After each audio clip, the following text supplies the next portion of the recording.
Build crafting evolved. We have just gotten a surprise mini TWAB, I guess. I am assuming they're going to release the actual TWAB tomorrow.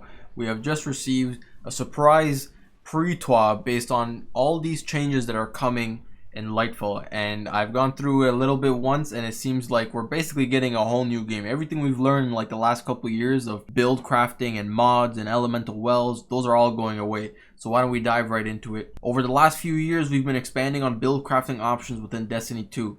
We want players to find fun and unique ways to embrace any given flavor of combat while expressing themselves through the power of their guardians. The current build crafting system relies heavily on a mod library that has grown to be highly complex and at times confusing, so we are making some changes to improve it as well as other aspects of how you build your dream monster killing machine. Today we're going to share some more detail on the upcoming in-game loadouts and mod customization features and how we are evolving the build crafting experience as a whole. Consolidation is a major theme in many of the changes you'll be seeing to date. The current pre-Lightfall mod system has been built piecemeal over the years and contains a lot of redundancy. The loadout system empowers guardians to suit up for whatever task on the fly, up to 10 slots to save multiple loadouts. This single screen system also provides opportunities for players to create and share their loadouts with the community more easily. The mod customization screen will make managing your mods easier with them all in one place. Like the Guardian appearance screen, this screen creates an easy to reference space where you can see all your armor pieces and mods at any given time. Champion counters are being spread between artifact perks, subclass abilities, and more. Updates to mods streamline the process and bring new and exciting build potential to Destiny 2. We're taking the opportunity to touch and tune every single mod in Destiny 2. We're removing energy types from mods and armor, giving players more flexibility in crafting their builds. No more switching between energy types to find the mod you want. We're reducing the pressure on armor energy by retuning armor mods costs and changing artifact perks to no longer require mod slots. We're moving from weapon type specific mods to damage type specific mods for increased flexibility in build. So previously we had already gotten the buff in terms of switching armor energy types, where before it would take like one ascendant shard if you were at max energy for your armor. It would take an ascendant shard, some legendary shards,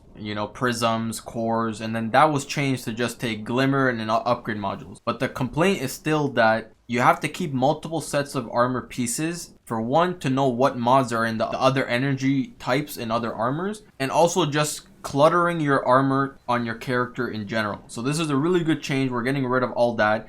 And speaking in terms of changing mods from weapon type specific to damage type specific, that's going to come a little bit later on, so stick around to see that. But just from reading that, it's probably going to be no more hand cannon loader or pulse rifle loader or submachine gun targeting. It's going to be arc loader, arc weapon loader, or solar weapon loader. So it'll basically get the whole archetype as a whole. Loadouts. Being able to save your loadouts and easily switch between them in game has been a long requested feature and is arriving with Lightfall next month. We're taking the power of quickly switching between carefully crafted builds and make it available in game. Here are some problems the team wanted to solve. Quickly swap entire sets of gear without numerous trips to the vault or having to open a second screen. Decrease time in between play sessions caused by needing to rebuild a loadout. Create ways to label loadouts for quick identification. Here you can see a warlock with 3 loadouts created of the 6 slots they have unlocked. You will be able to unlock all 10 slots by progressing through the new Guardian rank system. Each loadout label has an assortment of colors and icons to choose from, including Crucible, Raids, Trials, Gambit, damage types, and more. Mods and mod customization.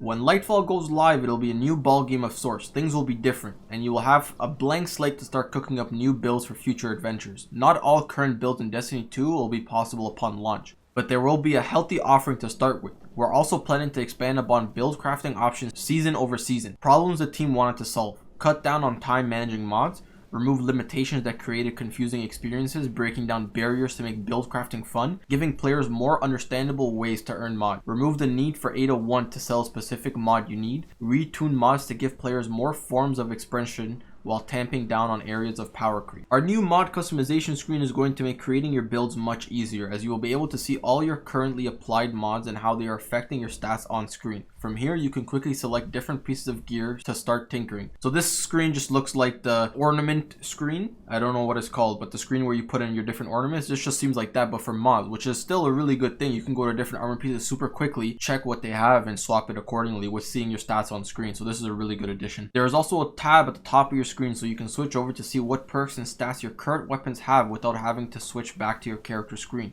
which is also really good. So you can check your perks on your weapons to make it easier without having to go back to your main character screen and right clicking or pressing a button on your controller to go into it to check what perks it has or what barrel and stock and stuff like that. Let's talk about earning mods. Historically, mods were unlocked in a variety of ways, but for the most part you were waiting on 801 to have them in stock. We wanted to remove this waiting game and make all mods have a clear unlock path. All mods will be unlocked by achieving Guardian rank 6. Most players who have spent time in the game will start out at rank 6 and instantly have all mods ready to go out the gate. New players will unlock mods as they climb through the ranks. Look out for more info on Guardian rank soon. So anyone that has been playing, I'm assuming since Witch Queen or even the last couple seasons, should start off at Guardian rank 6. My only concern is the new players. They won't have it, right? But they will level up to Guardian rank 6 and even the loadout level 10 to unlock all 10 loadouts, and here to Guardian rank 6 to unlock all the mods. But my concern is that they won't understand what builds to run without having to go to their second screen and search up a video that talks about build crafting.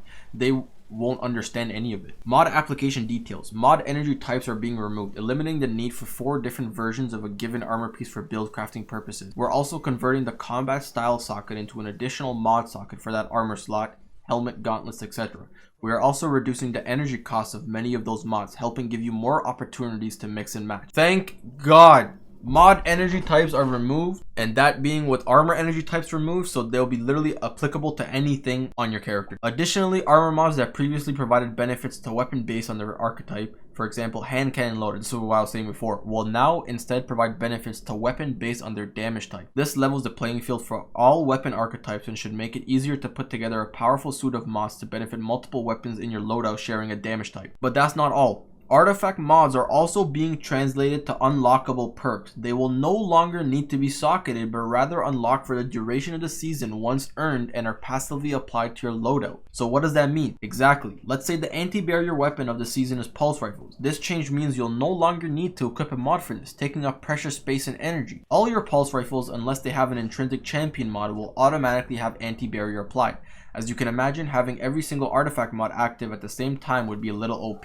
Because of that, you won't be able to unlock all of them at the same time and will have to choose which 12 perks you can have active at any given time. However, we do want to make it as easy as possible to change up your build, so resetting the artifact will not cost anything. This is a great change, and this change will be amazing when Lightfall comes. No more mods from the artifact to apply on any of your armor pieces. No more of it taking the extra slot for bolstering detonation or bomber on your Arc Titan build, or even on your hunter build or warlock or anything like that. You can run any of the last column artifact mods on your class item without having to run another one. No more energy on them either, so no energy on them. They will literally just be applied, and you have to choose the 12 ones that you want to apply for that given activity that you want to do, and they will automatically be applied, which is a great change, and resetting will be no glimmer at all. What does this mean for Artifice Armor's extra artifact mod slot? Exactly. Starting in Lightfall, Artifice Armor will have a new unique mod slot that grants 3 additional points to your character stats like strength, mobility, intellect, etc. This will help you round out your stats as you perfect your builds. Once you have gotten your loadout set and your mods managed, it's time to dive in. We're making some gameplay updates to complement the above changes. Game, set, match. One thing that has always played a huge part in how you set up your builds is match game. It's been pretty much a requirement that you diversify your damage types or end up facing shields that feel hopeless to break.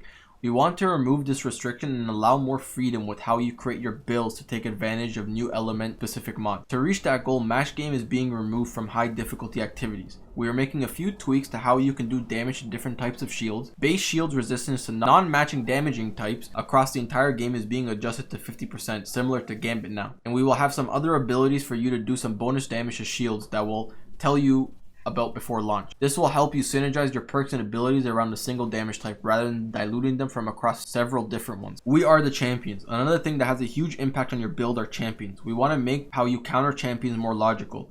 That should also make it easier to learn how to deal with them in the first place. So while you still have a selection of anti-champion artifact perks available to you based on your current weapon selection, we are also adding some anti-champion options to your subclasses to complement your weapons. Barrier champions, Solar, Void, and Strand. When using volatile rounds from your weapon, it will also pierce the barrier and stun the champions. When a player is radiant, their attacks pierce champion shields and stun them. Strand will also have a method of piercing barriers. I'm assuming we're going to learn that later down the line. Overload champions for arcs, Stasis, and Void. Damaging an Overload champion by triggering the Jolted condition stuns the champion. Likewise, suppressing the champion stuns them, as thus slowing them with Stasis. Unstoppable champion, Arc, Solar, Stasis, and Strand. Blinding an unstoppable champion instantly stuns them, encasing them in Stasis and then shattering it or triggering a Solar ignition on them likewise stuns them. Strand will also have an unstoppable champion counter. So every subclass will have 2 counters to 2 champions. We'll have 1 counter to 2 champions. So it will be 2 subclasses per champion. It seems like you got Solar for Unstoppable and Barrier, you have Void for Overload and Barrier, you have Strand for Unstoppable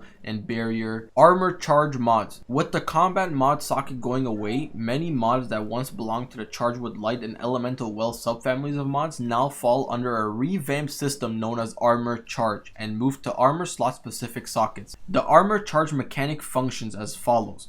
Socketing an armor mod that uses the armor charge system gives you access to the system. The functionality of taking charge, picking up an overpower to gain 1 stack of charge, is now granted to you whenever you have an armor charge mod equipped. So it seems like it's already intrinsic into it.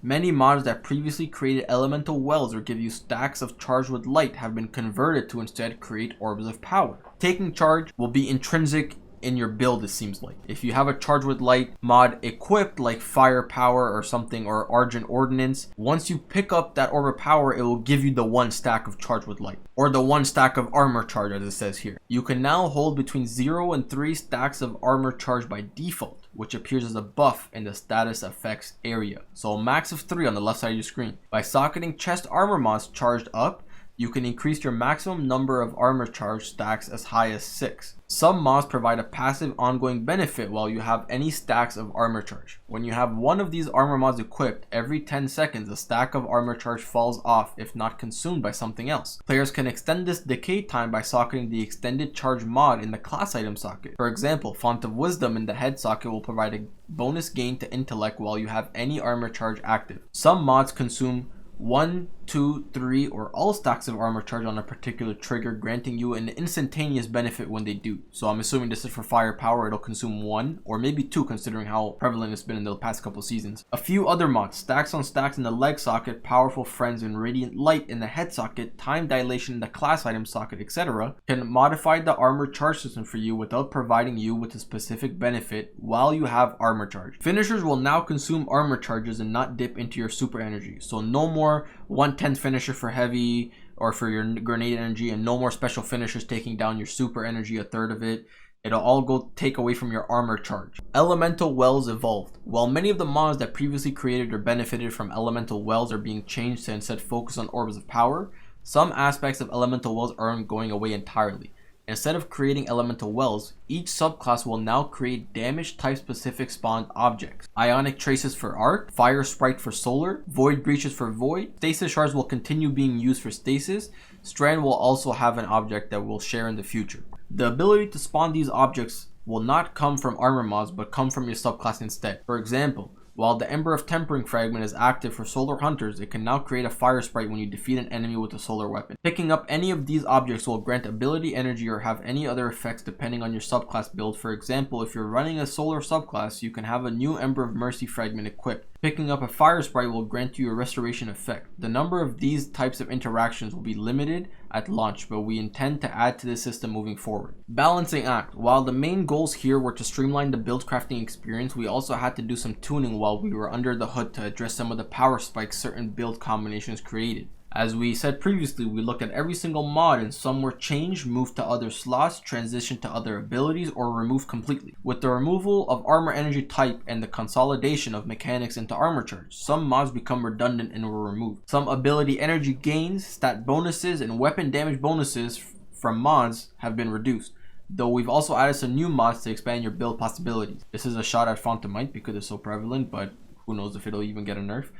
Not all previous builds are going to be able to be recreated one-to-one, but the system has been changed enough to open a lot of new possibilities with new mods and ability combinations. An example of mods that aren't coming along for the ride are Warmind cells. They are a relic of a different time and have been nerfed in the past. They had a good run, but these mods will be deprecated and no longer available starting in Season 20 to make way for new options to consider when crafting your preferred combat style. What was the reason for this whole season then? I'm crafting Ecos SMGs for no reason. Looking ahead, We've covered a lot and know where we're going to be asking a lot of questions with so many changes on the horizon.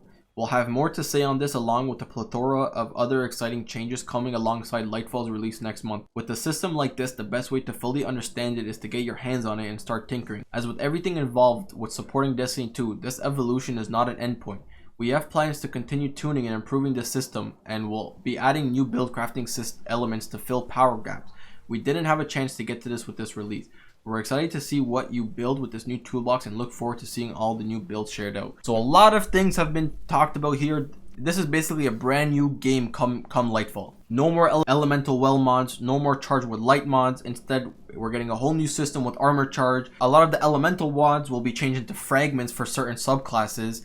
For example, Ember of Mercy is basically Well of Life. It's going to give you a restoration effect. That's only on the solar subclass. There will be, I'm assuming, the ability energy that we see right now for certain things like Well of Life, Well of Tenacity, maybe even Seeking Well, stuff like that, Bomber, will go to their assorted classes, just like how Well of Life became Ember of Mercy for solar classes, for Solar 3.0. I feel like there will be some connection that we can sort of foresee right now, but in the end all be all, we don't know what's gonna happen. All we know is elemental well mods are, some of them are getting changed to fragments, some of them are getting changed to create orbs of power.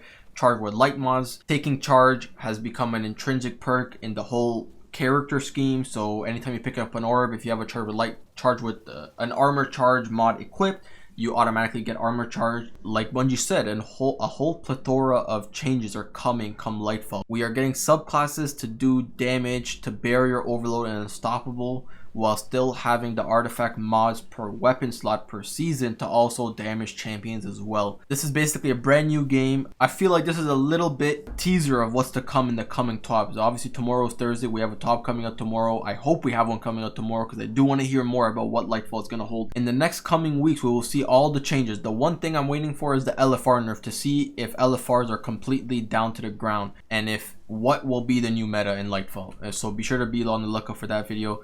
Again, if you guys did enjoy this video, make sure to leave a like and sub and let me know what you think of these changes coming into Lightfall. We're basically getting Destiny 3 in Lightfall.